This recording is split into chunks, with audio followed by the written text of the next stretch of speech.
존경하는 재판관 여러분, 그리고 사랑하는 국민 여러분, 작년 12월 3일 비상계엄을 선포한 후 84일이 지났습니다. 제 삶에서 가장 힘든 날들이었지만 감사와 성찰의 시간이기도 했습니다. 저 자신을 돌아보면서 그동안 국민들께 과분한 사랑을 받아왔다는 생각이 들었습니다. 감사한 마음이 들면서도 국민께서 일하라고 맡겨주신 시간에 제 일을 하지 못하고 있는 현실이 송구스럽고 가슴 아팠습니다. 한편으로 많은 국민들께서 여전히 믿어주고 계신 모습에 무거운 책임감도 느꼈습니다. 국민 여러분께 죄송하고 감사하다는 말씀 먼저 드리고 싶습니다. 제가 비상계엄을 선포하고 몇 시간 후 해제했을 때 많은 분들께서 이해를 못하셨습니다. 지금도 어리둥절해 하시는 분들이 있을 겁니다. 계엄이라는 단어에서 연상되는 과거의 부정적 기억도 있을 것입니다. 거대 야당과 내란 공작 세력들은 이런 트라우마를 악용하여 국민을 선동하고 있습니다. 그러나 12.3 비상계엄은 과거의 계엄과는 완전히 다른 것입니다. 무력으로 국민을 억압하는 계엄이 아니라 계엄의 형식을 빌린 대국민 호소입니다. 12.3 비상계엄 선포는 이 나라가 지금 망국적 위기 상황에 처해 있음을 선언하는 것이고, 주권자인 국민들께서 상황을 직시하고 이를 극복하는 데 함께 나서달라는 절박한 호소입니다. 무엇보다 저 자신 윤석열 개인을 위한 선택은 결코 아니었다는 사실을 분명히 말씀드립니다. 저는 이미 권력의 정점인 대통령 자리에 있습니다. 대통령에게 가장 편하고 쉬운 길은 힘든 일을 굳이 벌이지 않고 사회 여러 세력과 잘 타협하고 모든 사람들에게 듣기 좋은 말을 하면서 임기 5년을 안온하게 보내는 것입니다. 일하겠다는 욕심을 버리면 치열하게 싸울 일도 없고 어려운 선택을 할 일도 없어집니다. 저 개인의 삶만 생각한다면 정치적 반대 세력의 거센 공격을 받을 수 있는 이런 비상계엄을 선택할 이유가 전혀 없습니다. 저는 비상계엄을 결심했을 때 제게 많은 어려움이 닥칠 것을 당연히 예감했습니다. 거대 야당은 제가 독재를 하고 집권 연장을 위해 비상계엄을 했다고 주장합니다. 내란죄를 씌우려는 공작 프레임입니다. 정말 그런 생각이었다면 고작 280명의 실무장도 하지 않은 병력만 투입하도록 했겠습니까? 주말이 아닌 평일에 계엄 선포를 하고 계엄을 선포한 후에 병력을 이동시키도록 했겠습니까?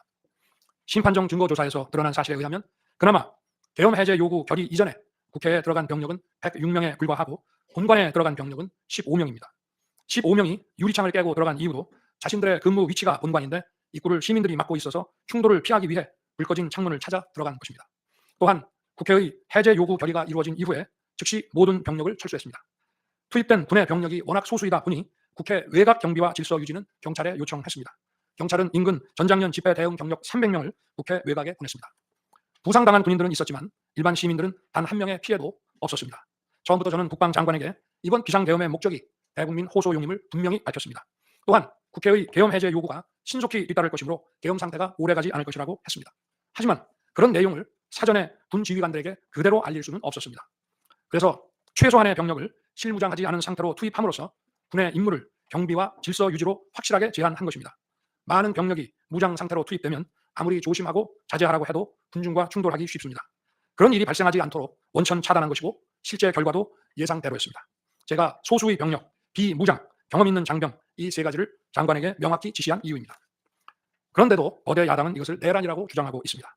병력 투입 시간이 불과 2시간도 안 되는데 2시간짜리 내란이라는 것이 있습니까? 방송으로 전 세계, 전 국민에게 시작한다고 알리고 국회가 그만둬라 한다고 바로 병력을 철수하고 그만두는 그런 내란을 보셨습니까?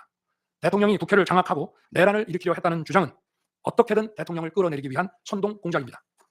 대통령의 법적 권한인 계엄 선포에 따라 계엄 사무를 하고 질서 유지 업무를 담당한 공직자들이 이러한 내란무리 공작에 의해 지금 고초를 겪고 있는 모습을 보고 있으면 가슴이 찢어지는 것 같습니다. 이분들이 대통령의 장기 독재를 위해 일을 했겠습니까? 대한민국의 현실에서 이러한 장기 독재를 상상도 할 수 없다는 사실을 잘 아는 사람들이고 이미 자기 분야에서 최고의 위치에 올라 더 바랄 것도 없는 분들입니다. 이분들은 대통령의 법적 권한 행사에 따라 맡은 바 직무를 수행한 것뿐입니다. 헌법재판관 여러분, 그리고 국민 여러분, 대통령의 자리에서 많은 정보를 가지고 국정을 살피다 보면 남들에게는 보이지 않는 것들, 겉으로는 잘 드러나지 않는 문제점들이 많이 보이게 됩니다. 당장은 괜찮아 보여도 얼마 뒤면 큰 위기로 닥칠 일들이 대통령의 시야에는 바로 들어옵니다. 서서히 끓는 솥 안의 개구리처럼 눈앞의 현실을 깨닫지 못한 채 벼랑 끝으로 가고 있는 이 나라의 현실이 보였습니다. 언제 위기가 아닌 때가 있었냐고 하는 분도 있을 겁니다. 그렇지만 그동안의 위기가 돌발 현안 수준이었다면 지금은 국가 존립의 위기, 총체적 시스템의 위기라는 점에서 차원이 완전히 다릅니다. 미국 트럼프 대통령은 취임 첫날 국가 비상사태를 선포하고 군을 투입했습니다. 미국이 국가 비상사태인가에 대한 판단은 다를 수 있습니다. 하지만 불법 체류자와 마약 카르텔 등 당면한 위기에 맞서 국민들을 지키기 위한 대통령의 결단임은 분명해 보입니다. 그렇다면 지금 우리나라의 현실은 어떻습니까? 국가 비상사태가 아니라고 단언할 수 있습니까? 북한을 비롯한 외부 주권 침탈 세력들과 우리 사회 내부의 반국가 세력이 연계하여 국가 안보와 계속성을 심각하게 위협하고 있습니다. 이들은 가짜 뉴스, 여론 조작, 선전 선동으로 우리 사회를 갈등과 혼란으로 몰아넣고 있습니다. 당장 2023년 적발된 민주노총 간첩단 사건만 봐도 반국가 세력의 실체를 쉽게 확인할 수 있습니다. 이들은 북한 공작원과 접선하여 직접 지령을 받고 군사시설 정보 등을 북한에 넘겼습니다. 북의 지령에 따라 총파업하고 미국 대통령 방한 반대, 한미연합훈련 반대, 이태원 참사 반정부 시위 활동 등을 펼쳤습니다. 심지어 북한의 지시에 따라 총선과 대선에 개입한 정황도 드러났습니다. 지난 대선 직후에는 대통령 탄핵의 불씨를 지키라면서 구체적인 행동 지령까지 내려왔습니다. 실제로 대통령 당선인이 취임하기도 전인 2022년 3월 26일 윤석열 선제 탄핵 집회가 열렸고, 그때부터 2024년 12월 초까지 무려 178회의 대통령 퇴진 탄핵 집회가 열렸습니다. 이 집회에는 민노총 산하 건설 노조, 언론 노조 등이 참여했고 거대 야당 의원들도 발언대에 올랐습니다. 결국 북한의 지령대로 된 것 아닙니까? 요즘 세상에 간첩이 어디 있냐고 말하는 분들도 있습니다. 하지만 간첩은 없어진 것이 아니라 대한민국의 자유민주주의를 무너뜨리는 체제 전복 활동으로 더욱 진화한 것입니다. 그런데 이러한 간첩 활동을 막는 우리 사회의 방어막은 오히려 약해지고 곳곳에 구멍이 난 상태입니다. 지난 민주당 정권의 입법 강행으로 2024년 1월부터 국정원의 대공수사권이 박탈됐습니다. 간첩단 사건은 노하우가 축적된 기관에서 장기간 치밀하게 수사를 해야 합니다. 그런데 제대로 준비할 시간도 없이 전문성과 경험이 부족한 경찰에 대공수사권이 넘어가 버렸습니다. 간첩이 활개치는 환경이 만들어진 것입니다. 게다가 애써 잡아도 재판이 장기간 방치되는 상황까지 발생하고 있습니다. 현재 재판이 진행 중인 간첩 사건이 민노총 간첩단, 창원 간첩단, 청주 간첩단, 제주 간첩단 등 4건이나 됩니다. 그런데 청주 간첩단 사건은 1심 판결까지 29개월이 넘게 걸렸고, 민노총 간첩단 사건도 1심 판결에 1년 6개월이 걸렸습니다. 이들은 구속기간 만료 후 석방되어 1심 판결로 법정 구속이 될 때까지 버젓이 활보하고 다녔습니다. 현재 창원 간첩단 사건은 2년 가까이 재판이 중단되어 있고, 제주 간첩단 사건도 1년 10개월째 재판이 파행 중입니다. 모두 석방된 상태입니다. 간첩을 잡지도 못하고 잡아도 제대로 처벌도 못하는데 이런 상황이 과연 정상입니까? 그런데도 거대 야당은 민노총을 옹호하기 바쁘고 국정원 대공수사권 박탈에 이어 국가보안법 폐지까지 주장하고 있습니다. 경찰의 대공수사에 쓰이는 특활비마저 전액 삭감해서 영원으로 만들었습니다. 한마디로 간첩을 잡지 말라는 것입니다.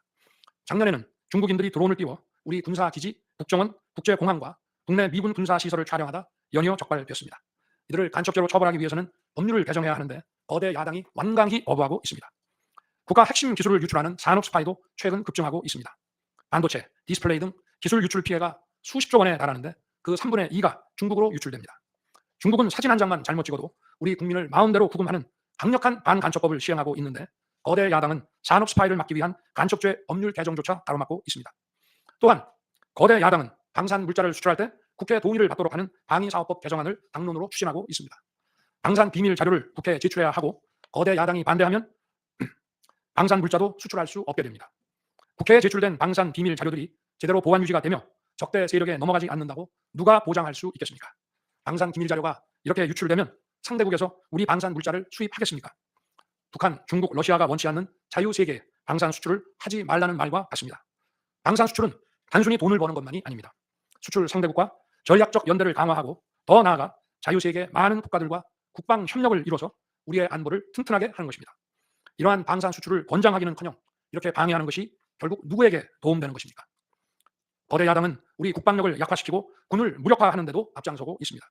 여러분이 다 아시는 바와 같이 북한은 우크라이나에 많은 병력을 파병하여 러시아와 군사 밀착을 시도하고 있습니다. 우리에게 매우 심각한 안보 위협입니다. 그런데도 이를 살피기 위해 참관단을 보내려 하자 거대 야당은 당시 신원식 국방장관 탄핵까지 겁박하며 결사적으로 이를 막았습니다. 심지어 거대 야당은 우크라이나 참관단 파견, 대북 확성기와 오물풍선 대응 검토 등 군의 정당한 안보 활동까지 외환죄라고 우기고 있습니다. 국가와 국민의 안전을 지키려는 대통령을 전쟁광이라고 비난하고 북핵 위협에 대응하는 한미일 합동훈련을 극단적 친일 행위라고 매도했습니다. 1차 대통령 탄핵 소추안에는 북중러를 적대시하는 것이 탄핵 사유라고 명기했습니다. 190석에 달하는 무소불위의 거대 야당이 우리나라와 우리 국민 편이 아니라 북중러의 편에 서 있는 것입니다. 이러한 상황이 국가 위기 상황이 아니면 뭐란 말입니까? 이뿐이 아닙니다. 거대 야당은 핵심 국방 예산을 삭감하여 우리 군을 무력화하려 하고 있습니다. 거대 야당은 전체 예산 가운데 겨우 0.65%만 깎았을 뿐이라고 주장합니다. 그러나 그 0.65%가 어디냐가 중요한 것입니다. 마치 사람의 두 눈을 빼놓고 몸 전체에서 겨우 눈알 2개 뺐다고 말하는 것과 같은 얘기입니다. 거대 야당이 삭감한 국방 예산은 우리 군의 눈알과 같은 예산입니다. 북한 핵과 미사일 기지를 선제 타격하는 킬체인의 핵심인 정찰 자산 예산을 대폭 삭감했습니다. 핵심 전력인 지휘정찰 사업 예산을 2024년 대비 4,852억 원 감액했고, 전술 데이터링크 시스템 성능 개량 사업은 무려 78%를 삭감했습니다. 우리 국민을 향해 날아오는 미사일을 요격하는 KAMD, 즉 한국형 미사일 방어 체계 구축도 예산 삭감으로 개발이 중단될 위기입니다. 장거리 함대공 유도탄 사업을 위해 예산 119억 5,900만 원을 책정했지만 96%를 삭감하고 5억 원만 남겼습니다. 정밀 유도포탄 연구 개발 사업은 84%를 삭감했습니다. 아무리 주먹이 세도 앞이 보이지 않으면 싸울 수 없듯이 감시 정찰 자산이 없으면 아무리 좋은 무기도 무용지물입니다. 게다가 최근 북한의 드론 공격이 큰 위협으로 대두되고 있습니다. 드론 방어 예산 100억 원 가운데 무려 99억 5,400만 원을 깎아서 사업을 아예 중단시켜버렸습니다. 도대체 누구의 지시를 받아서 이렇게 핵심 예산만 딱딱 골라 삭감했는지 저도 궁금할 지경입니다. 게다가 지난 민주당 정권은 국군 방첩사령부의 수사 요원을 2분의 1가량 대폭 감축하여 군과 방산에 대한 정보 활동과 방첩 활동에 심각한 타격을 줬습니다. 또 과거 간첩 사건과 연루된 인물을 국정원의 주요 핵심 간부로 발령내서 국정원이 방첩기관인지 정보 유출기관인지 모를 조직으로 방치하기도 했습니다. 지난 정부 시절 이런 일을 주도한 인물들이 여전히 거대 야당의 핵심 세력으로서 우리의 안보를 흔들고 있습니다. 우리 정부 들어 국가정보원이 국가안보의 중추기관으로 거듭날 수 있도록 노력하였고, 국군 방첩사의 역량 보강을 위해 힘썼습니다마는 아직 문제의 뿌리를 제대로 다 드러내지 못했습니다. 부수고 깨뜨리기는 쉬워도 세우고 만들기는 어렵고 시간이 많이 걸리기 때문입니다. 이런 상황이 겉으로는 멀쩡한 것처럼 보이지만 실질적으로 전시사변에 묻지 않은 국가위기 상황이라고 저는 판단하고 있습니다. 거대 야당은 야당에 대한 대통령의 인식을 탓하기 전에 공당으로서 국가에 대한 책임 있는 자세와 신뢰를 보여주는 게 우선이라고 저는 생각합니다. 저는 자유민주주의 헌법 원칙, 국가 안보, 핵심 국익 수호만 함께 한다면 어떤 정치 세력과도 기꺼이 대화하고 타협할 자세가 돼 있는 사람입니다. 나라와 국민을 위한 길에 좌파 우파가 어디 있겠습니까? 하지만 자유를 부정하는 공산주의, 공산당 일당 독재, 유물론에 입각한 전체주의가 다양한 속임수로 우리 대한민국에 스며드는 것은 막아야 합니다. 이런 세력과 타협하고 흥정해서는 안 된다고 생각합니다. 우리가 가치를 공유하지 않는 나라와도 교역도 할 수 있고 국제 협력, 상호 이익을 추구할 수도 있습니다. 하지만 우리 정치 체제에 영향을 미치고 스며드는 것은 막아야 합니다. 그것이 국방 안보만큼 중요한 정치 안보입니다. 바로 우리의 자유민주주의를 지키는 길입니다. 자유민주주의 국가의 공당이라면 이런 세력을 옹호하고 이런 세력과 손잡는 일은 절대 해서는 안 되는 것입니다.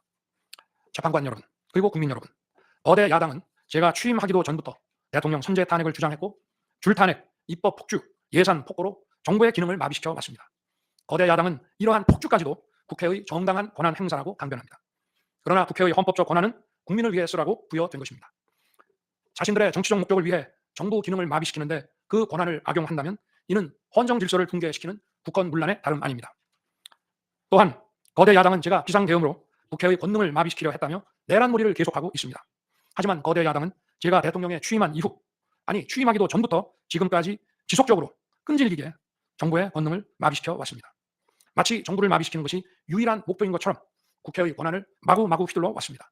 국회의원과 직원들의 출입도 막지 않았고 국회 의결도 전혀 방해받지 않은 2시간 반짜리 비상계엄과 정부 출범 이후 2년 반 동안 줄탄핵, 입법 예산 폭거로 정부를 마비시켜온 거대 야당 가운데 어느 쪽이 상대의 권능을 마비시키고 침해한 것입니까? 거대 야당은 국무위원들은 물론이고 방통위원장, 검사, 감사원장에 이르기까지 탄핵하고 또 탄핵했습니다. 탄핵 사유가 되는지 여부는 전혀 중요하지 않았습니다. 심지어 거대 야당 대표를 노려봤다고 장관을 탄핵하기도 했습니다. 일단 탄핵해서 직무를 정지시켜 놓고 정작 헌재 탄핵 심판에서는 탄핵 사유를 마음대로 변경하는 황당한 일도 반복해 왔습니다. 얼마 전 중앙지검장 등 검사들에 대한 탄핵 심판을 재판관 여러분께서 직접 진행하시지 않았습니까? 기자회견장에서 거짓말을 했다는데 실제로는 그 기자회견장에 나오지도 않았고, 국정감사에서 허위 증언을 했다는데 정작 국정감사에 출석하지도 않았습니다. 기본적인 탄핵 사유조차 틀렸는데도 일단 직무부터 정지시키고 보는 것입니다. 이것이 과연 정상적인 일입니까? 거대 야당의 공직자 줄 탄핵은 정부 기능을 마비시키는 차원을 넘어 헌정질서 붕괴로 치닫고 있습니다. 이태원 참사가 발생하자 거대 야당은 연일 진상규명을 외치면서 참사를 정쟁에 이용했습니다. 급기야 행정안전부 장관을 탄핵했습니다. 당시 북한이 민노총 간첩단에게 보낸 지령문에 이런 내용이 있습니다. 이번 특대형 참사를 계기로 사회 내부에 세월호 참사 진상규명 투쟁과 같은 정세 국면을 조성하는 데 중점을 두고 각계각층의 분노를 최대한 분출시켜라. 거대 야당이 북한 지령을 받은 간첩단과 사실상 똑같은 일을 벌인 것입니다. 이야말로 사회의 갈등과 혼란을 키우는 선동 탄핵이라 할 것입니다. 거대 야당은 자신들의 당대표를 수사하는 검사들도 줄줄이 탄핵하고 서울중앙지검장까지 탄핵했습니다. 검사 탄핵은 그 자체로도 수사 방해이지만 검사 탄핵을 지켜보는 판사들에 대한 겁박이 되기 마련입니다. 야당 대표에 대한 검찰 수사를 막고 야당 대표의 범죄를 심판할 판사들까지 압박하기 위한 방탄 탄핵인 것입니다. 급기야 거대 야당은 지난 정부의 이적 행위를 감사하던 감사원장까지 탄핵했습니다. 거대 야당은 감사원장 탄핵 소추안에 사드 정식 배치 고위 지원 의혹 감사를 탄핵 사유로 포함시켰습니다. 이 사건은 지난 민주당 정부의 안보라인 고위직 인사 4명이 주한 중국 대사관 무관에게 사드 배치 작전명, 작전 일시, 작전 내용 등 국가 기밀 정보를 넘겨준 간첩 사건입니다. 감사원은 이를 적발하고 검찰에 수사 의뢰하는 등 감사 조치를 진행하였는데 이것이 탄핵 사유라는 것입니다. 자신들의 간첩 행위를 무마하기 위한 이적 탄핵이 아닐 수 없습니다. 헌법기관인 감사원장에 대한 무차별 탄핵은 그 자체로도 심각한 헌법 파괴 행위이지만 이적 행위까지 탄핵으로 덮는 것을 보며 이야말로 자유민주주의를 무너뜨리는 망국적 위기 상황이라고 판단한 것입니다. 또 한편 정부 각 부처들은 국민의 세금으로 엄청난 규모의 예산을 사용 집행하고 있습니다. 수많은 산하기관도 거느리고 있습니다. 그런데 이런 부처의 수장들을 탄핵 소추로 직무정지시켜 그 부처의 기능을 마비시키거나 심각하게 저해한다면 기회 비용과 재정적 측면에서도 국가와 국민에 얼마나 막대한 경제적 피해를 입히는 것이 되겠습니까? 거대 야당은 공직자를 무차별 탄핵 소추하고 소추인 난 변호사 비용도 국민 세금으로 사용하고 있습니다. 그렇지만 억울하게 탄핵 소추된 공직자들은 직무가 정지된 상황에서 자기 개인 자금으로 변호사 비용까지 조달해야 합니다. 정부 공직자들은 거대 야당의 이러한 폭거에 한없이 위축될 수밖에 없습니다. 이처럼 거대 야당은 선동 탄핵, 방탄 탄핵, 이적 탄핵으로 대한민국을 무너뜨리고 있습니다.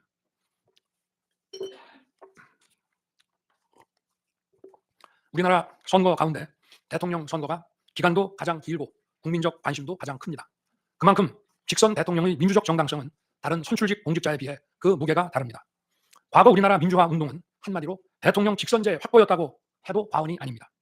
그런데 거대 야당은 대선이 끝나자마자 동조 세력과 연대하여 아직 취임도 하지 않은 대통령 당선인을 상대로 선제 탄핵과 퇴진 운동을 벌이기 시작했고 지난 2년 반 동안 오로지 대통령 끌어내리기를 목표로 정부 공직자 줄탄핵 그리고 입법과 예산 폭거를 계속해 왔습니다. 헌법이 정한 정당한 견제와 균형이 아니라 민주적 정당성의 상징인 직선 대통령 끌어내리기 공작을 그야말로 쉼없이 해온 것입니다. 이것이 국헌문란이 아니면 도대체 어떤 것이 국헌문란 행위이겠습니까? 뿐만 아니라 거대 야당의 이런 지속적 국헌문란 행위는 국가 정체성과 대외 관계에 있어서 자유민주주의 헌법 정신과 동떨어진 인식에 기반하고 있다고 저는 생각합니다. 따라서 직선 대통령을 끌어내리기 위한 줄탄핵, 입법 예산 폭거는 어느 면으로 보나 자유민주주의 헌정질서 파괴에 목표로 하고 있다고 하겠습니다. 흔히들 대통령 중심제 권력 구조를 가지고 제왕적 대통령제라고 합니다. 그러나 지금 우리나라는 제왕적 대통령이 아니라 제왕적 거대 야당의 시대입니다. 그리고 제왕적 거대 야당의 폭주가, 그 독재가 대한민국의 존립 위기를 불러오고 있습니다. 개헌 이후 벌어진 일들만 보아도 모두 잘 알 수 있지 않겠습니까? 제가 정말 제왕적 대통령이라면 공수처, 경찰, 검찰이 앞다퉈서 저를 수사하겠다고 나서고 내란죄 수사권도 없는 공수처가 영장 쇼핑, 공문서 위조까지 해가면서 저를 체포할 수 있겠습니까? 저 역시도 수사 업무에 26년간 종사한 사람이지만 이렇게 여러 수사 기관들이 무차별적으로 한 사건에 달려드는 꼴은 본 적이 없습니다. 비상계엄에 투입된 군 병력이 총 570명에 불과한데 불법적으로 대통령 한 사람 체포하겠다고 대통령 관저에 3, 4천 명이 넘는 경찰력을 동원했습니다. 대통령과 거대 야당 가운데 어느 쪽이 제왕적 권력을 휘두르며 이 나라의 헌정 질서를 무너뜨리고 있습니까? 제가 비상계엄을 결단한 이유는 이 나라의 절체절명의 위기를 더 이상 방치할 수 없다는 절박함 그것이었습니다. 저는 주권자인 국민들께 이러한 거대 야당의 반국가적 폐악을 알리고 국민들께서 매서운 감시와 비판으로 이를 제발 멈춰달라고 호소하고자 했습니다. 국정마비와 자유민주주의 붕괴를 막고 국가 기능을 정상화하기 위해 절박한 심정으로 계엄을 선포한 것입니다. 12.3 비상계엄의 선포는 국가가 위기 상황과 비상사태에 처해 있음을 선언한 것입니다. 국민을 억압하고 기본권을 제한하려는 것이 아니라 주권자인 국민께서 비상사태 극복에 직접 나주십사 하는 간절한 호소입니다.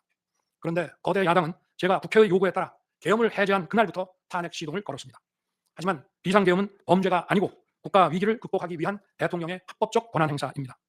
저는 긴급 국무회의를 거쳐 방송을 통해 비상계엄을 선포했고 그 과정에서 거대 야당의 국회 독재가 망국적 위기를 초래하였다고 했기 때문에 많은 사람들이 국회로 몰려들 것이었고 계엄 상황에서 질서 유지를 위해 국회에 최소한의 병력을 투입했으며 국회가 해제 요구 결의를 하자 즉각 병력을 철수하고 국무회의를 소집해서 계엄을 해제했습니다. 다 알고 계시다시피 2023년 중앙선관위를 포함한 국가기관들이 북한에 의해 심각한 해킹을 당했습니다. 중앙선관위는 이 같은 사실을 국가정보원으로부터 통보받고도 다른 국가기관과 달리 점검에 제대로 응하지 않았습니다. 나중에 채용비리 사건 때문에 울며 겨자 먹기로 응한 일부 소극적 점검 결과 심각한 보안 문제가 드러났기 때문에 중앙선관위 전산 시스템 스크린 차원에서 소규모의 병력을 보낸 것입니다. 선거의 공정과 직결되는 중앙선관위의 전산 시스템 보안 문제는 우리 자유민주주의 체제의 핵심 공공재이자 공공자산을 지키는 일입니다. 더구나 그동안의 선거 소송에서 드러난 다량의 가짜 부정투표 용지, 그리고 투표 결과가 도저히 납득하기 어렵다는 통계학과 수의과학적 논거 등에 비추어 중앙선관위의 전산 시스템에 대한 투명한 점검 필요성이 꾸준히 제기되어 왔습니다. 이런 조치들의 어떤 부분이 내란이고 범죄라는 것인지 도대체 이해할 수가 없습니다. 비상계엄이라는 것 자체가 불법이라면 계엄법은 왜 있으며 합동참모본부의 계엄과는 왜 존재하겠습니까? 재판관 여러분, 그리고 국민 여러분, 저는 2021년 6월 29일 처음으로 정치 참여를 선언했습니다. 대통령이라는 자리가 영광의 길이 아니라 형극의 길이라는 사실은 이미 잘 알고 있었습니다. 또 대통령직을 아주 가까이에서 지켜보신 어떤 분은 우리나라 대통령직은 저주의 길이라면서 만류하시기도 했습니다. 그러나 자유민주주의라는 헌정 질서가 무너지고 있는 상황에서 나라를 지키고 싶어 정치를 시작했습니다. 그때 정치 참여를 선언하면서 국민께 드린 약속이 있습니다. 우리의 미래를 짊어질 청년들, 국가를 위해 희생하신 분들, 산업화에 일생을 바친 분들, 나라의 민주화에 헌신하고도 묵묵히 생업에 종사하며 살아가시는 분들, 성실하게 세금을 내시는 분들, 이런 분들이 분노하지 않는 나라를 만들겠다는 약속이었습니다. 그리고 청년들이 마음껏 뛰는 역동적인 나라, 창의와 자유가 넘치는 혁신의 나라, 약자가 기죽지 않은 따뜻한 나라, 국제사회와 가치를 공유하고 책임을 다하는 나라를 만들겠다고 국민께 약속드렸습니다. 거대 의석과 이권 카르텔이 나라의 주인 노릇을 하는데 맞서 국민들에게 빼앗긴 주권을 되찾아 드리겠다고 약속했습니다. 그날 이후 지금까지 단 한순간도 이 약속을 잊은 적이 없습니다. 국민의 선택을 받아 대통령이 된 후 이 약속을 지키기 위해 쉼없이 노력하고 또 노력했습니다. 무엇 하나 쉬운 일이 없었습니다. 글로벌 복합 위기로 인한 대외 환경의 어려움이 계속됐습니다. 지난 민주당 정부의 잘못된 소주성 정책과 부동산 정책은 우리 경제와 민생의 문제를 풀어가는데 계속 발목을 잡았습니다. 하지만 어떤 문제라도 노력하면 풀어낼 수 있다고 믿었고 실제로 우리 기업, 우리 국민과 함께 뛰면서 하나하나 문제를 해결할 수 있었습니다. 기쁘고 보람 있는 일도 많았고 부족하고 아쉬운 일도 있었습니다. 무엇보다 국가 안보와 국민 안전을 지키는 제복 입은 공직자에 대한 처우 개선 추진이 보람된 일이었습니다. 지난 민주당 정권은 반일 선동에만 열을 올렸지만 우리 정부에서는 1인당 GDP가 일본을 앞질렀고 우리 인구의 2배 반이 넘는 경제 강국 일본과 수출액 차이가 작년에는 불과 수십억 불 규모로 좁혀졌습니다. 20년 전에 비해 100분의 1, 지난 민주당 정부에 비해 수십분의 1로 줄어든 것입니다. 또 작년에 30번이나 열었던 전국 순회 민생 토론회 기억이 많이 납니다. 국민의 어려움을 직접 듣고 많은 일을 현장에서 해결해 드리면서 국민과 같이 웃기도 했고 같이 울기도 했습니다. 수도권, 영남, 호남, 충청, 강원, 제주까지 전국 모든 지역을 다니면서 지역 발전 방안을 함께 고민했습니다. 우리 국민들께서 전국 어디에 사시든 공정한 기회를 누리며 행복하게 살 수 있도록 만들어서 진정한 국민 통합을 이루고 싶었습니다. 다시 그렇게 일할 기회가 있을까 마음이 아립니다. 1박 4일에 살인적 일정으로 미국에 가서 한미일 캠프 데이비드 선언을 발표했을 때는 보람이 컸고 정말 마음이 든든했습니다. 방산 수출에 물꼬를 트고 팀 코리아가 체코 원전 건설 사업의 우선 협상 대상자로 선정됐을 때는 어린아이같이 기뻤습니다. 아쉬웠던 순간도 떠오릅니다. 기업과 국민들에게 꼭 필요한 법안들은 하염없이 뒤로 밀어놓고 거부권을 행사할 수밖에 없는 위헌적 법안, 핵심 국익에 반하는 법안들이 야당 단독으로 국회에서 일사천리 통과될 때는 답답했습니다.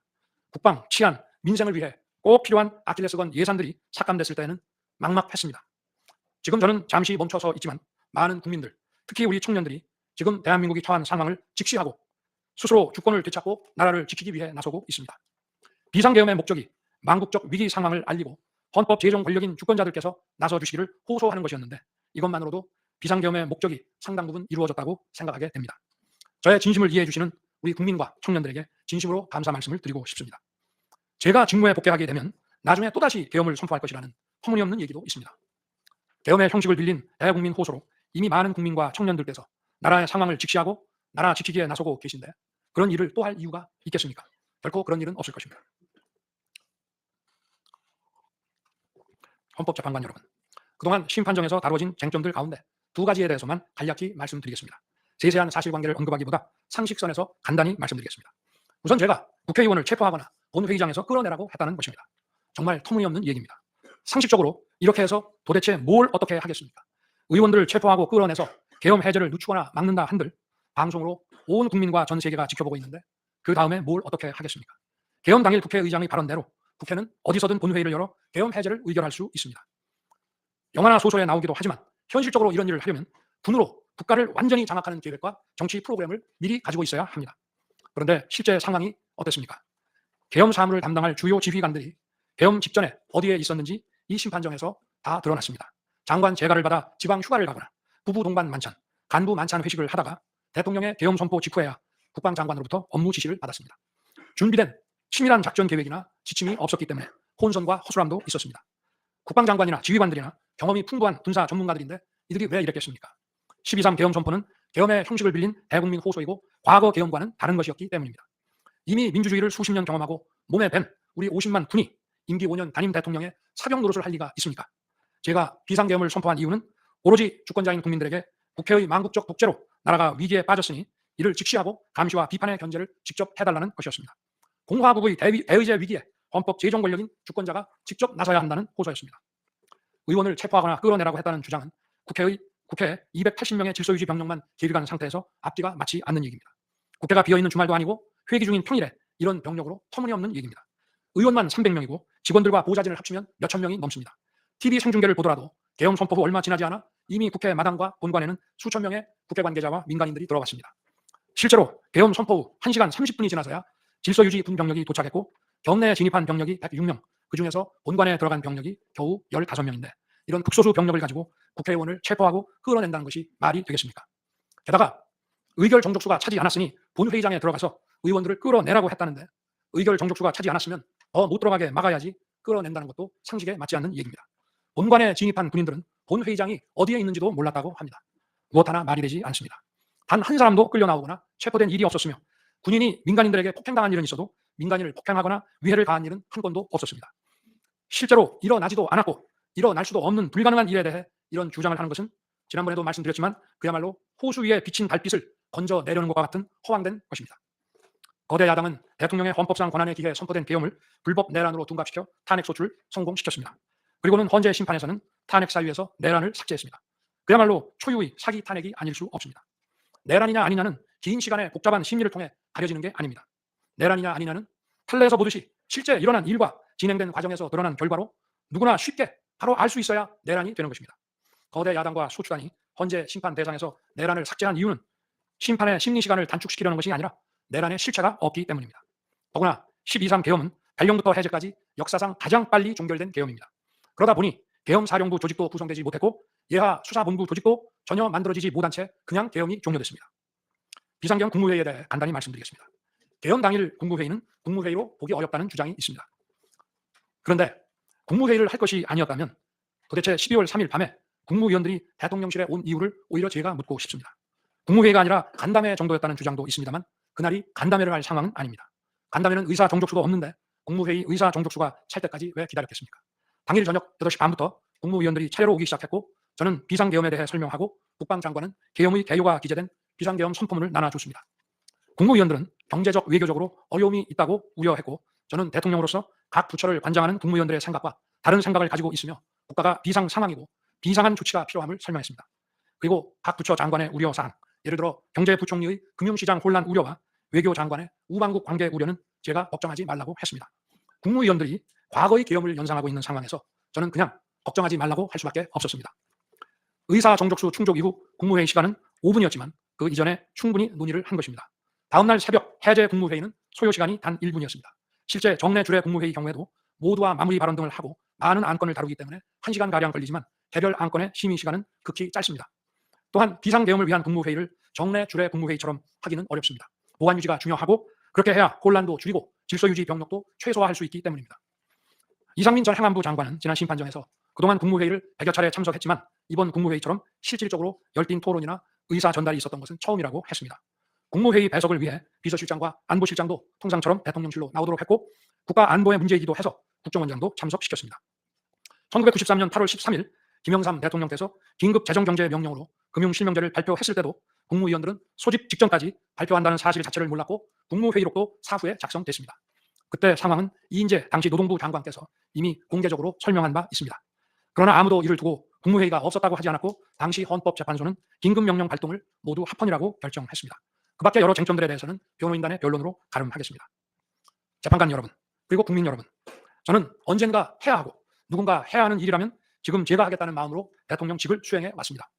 그래서 임기 전반부 동안 역대 정부들이 표를 잃을까 봐 하지 못했던 교육, 노동, 연금의 3대 개혁을 중심으로 국정개혁 과제를 과감하게 추진했습니다. 30년 동안 지지부진했던 유보 통합의 첫걸음을 떼었고 늘봄 학교와 융복합 고등교육 그리고 지역산업과의 연계 강화를 위한 과감한 권한 이전 등 교육개혁의 기틀을 마련했습니다. 노사 법치의 틀을 새롭게 세우고 4차 산업혁명 시대에 적응하기 위한 노동 유연화와 노동 보호의 개혁 물꼬도 텄습니다. 국가적 난제였던 연금개혁도 역대 정부 최초로 방대한 수리 분석과 신층 여론조사를 진행하였고 수용성이 높은 방안을 만들어 국회에 제출했습니다. 대통령 임기 초반에는 국민과 유권자에게 선거 때 약속한 공약과 국정과제의 실천, 또 민생에 영향이 큰 사회개혁의 추진이 우선이기 때문에 이러한 스케줄에 맞춰 일해 온 것입니다. 어느 정권이나 임기 초기에는 선거 공약과 국정과제 이행이 우선이므로 정치개혁에는 신경 쓸 여력이 없습니다. 그러다가 전직 대통령들의 5년 임기가 금방 다 지나갔고 변화된 시대에 맞지 않는 87 체제가 여전히 유지되고 있습니다. 정치가 국민을 불편하게 만들고 나라의 발전을 가로막고 있습니다. 또 국가의 미래를 결정하는 일에 미래의 주역인 청년들이 참여할 수 있도록 정치와 행정의 문턱이 더 낮춰져야 합니다. 제가 직무에 복귀하게 된다면 먼저 87 체제를 우리 몸에 맞추고 미래 세대에게 제대로 된 나라를 물려주기 위한 개헌과 정치개혁의 추진에 후반부를 집중하려고 합니다. 저는 이미 대통령직을 시작할 때부터 임기 중반 이후에는 개헌과 선거제 등 정치개혁을 추진하겠다는 계획을 가지고 있었습니다. 현직 대통령의 희생과 결단 없이는 개헌과 정치개혁을 할 수 없습니다. 그래서 내가 이것을 해내자고 생각했던 것입니다. 저는 여러 전직 대통령들이 후보 시절 공약하고도 이행하지 못한 청와대 국민 반환도 당선 직후 즉시 추진하고 이행한 바 있습니다. 자녀 임기에 연연하지 않고 개헌과 정치개혁을 마지막 사명으로 생각하여 87 체제 개선에 최선을 다하고 싶습니다. 개헌과 정치개혁 과정에서 국민 통합을 이루는 데도 노력을 다할 것입니다. 결국 국민 통합은 헌법과 헌법 가치를 통해 이루어지는 만큼 개헌과 정치개혁이 올바르게 추진된다면 그 과정에서 갈라지고 분열된 국민들이 통합될 것이라고 믿습니다. 그렇게 되면 현행 헌법상 자녀 임기에 연연해야 할 이유가 없고 오히려 제게는 크나큰 영광이라고 생각합니다. 그리고 국정 업무에 대해서는 급변하는 국제 정세와 글로벌 복합 위기 상황을 감안하여 대통령은 대외 관계에 치중하고 국내 문제는 총리에게 대폭 위임할 생각입니다. 우리 경제는 다른 어느 나라보다 대외 의존도가 높습니다. 특히 미 트럼프 행정부 출범 이후 국제 질서의 급변과 글로벌 경제 안보의 불확실성에 크게 영향을 받을 수밖에 없습니다. 지금 우리가 국가 노선을 어떻게 선택하느냐에 따라 이 위기가 기회가 될 수도 있고 돌이킬 수 없는 재앙을 맞을 수도 있습니다. 글로벌 중추 외교 기조로 역대 가장 강력한 한미 동맹을 구축하고 한미일 협력을 이끌어낸 경험으로 대외 관계에서 국익을 지키는 일에 매진하고 싶습니다. 임기 전반기에도 지방시다위원회와 국민통합위원회를 통해 지역별, 세대별, 계층별 통합을 위해 노력해 왔지만 앞으로도 국민을 하나로 묶고 국가 전체 시너지를 올리는 국민 통합에 더욱 노력할 것입니다. 존경하는 헌법재판관 여러분, 먼저 촉박한 일정의 탄핵 심판이었지만 충실한 심리에 애써주신 재판관님들께 깊이 감사드립니다. 이번 심리는 내란 탄핵으로 소추한 후 심판 대상에서 내란을 삭제한 소추단 측이 제시한 쟁점 위주로 이루어지게 됐습니다. 그러다 보니 제가 12.3 비상계엄을 선포한 이유와 그 불가피성에 대해서는 충분히 설명드릴 기회가 부족했다고 생각합니다. 서면으로 성실하게 관련 자료를 제출하였으니 대통령으로서 고뇌의 결단을 한 이유를 깊이 생각해 주시기 바랍니다. 또 많은 국가 기밀 정보를 다루는 대통령으로서 재판관님들께 모두 설명드릴 수 없는 부분에까지 재판관님들의 지혜와 해안이 미칠 것이라 믿습니다. 다시 한번 재판관님들의 노고에 감사드립니다. 그리고 사랑하는 대한민국 국민 여러분, 국가와 국민을 위한 계엄이었지만 그 과정에서 소중한 국민 여러분께 혼란과 불편을 끼쳐드린 점 진심으로 죄송스럽게 생각합니다. 저의 부속 과정에서 벌어진 일들로 어려운 상황에 처한 청년들도 있습니다. 옳고 그름에 앞서서 너무나 마음이 아프고 미안합니다. 정말 미안한 생각을 가지고 있습니다. 저는 대통령에 출마할 때 나라를 위해 목숨을 바치겠다고 결심했습니다. 지난 12.3 계엄과 탄핵소추 이후 엄동설안에 저를 지키겠다고 거리로 나선 국민들을 보았습니다. 저를 비판하고 질책하는 국민들의 목소리도 들었습니다. 서로 다른 주장을 하고 있지만 모두 대한민국을 사랑하는 마음이라고 생각합니다. 부족한 저를 지금까지 믿어주시고 응원을 보내주고 계신 국민 여러분께 진심으로 감사드립니다. 저의 잘못을 꾸짖는 국민의 질책도 가슴에 깊이 새기겠습니다. 그리고 이 모든 과정이 새로운 대한민국으로 도약하는 디딤돌이 될 수 있도록 최선을 다하겠습니다. 감사합니다.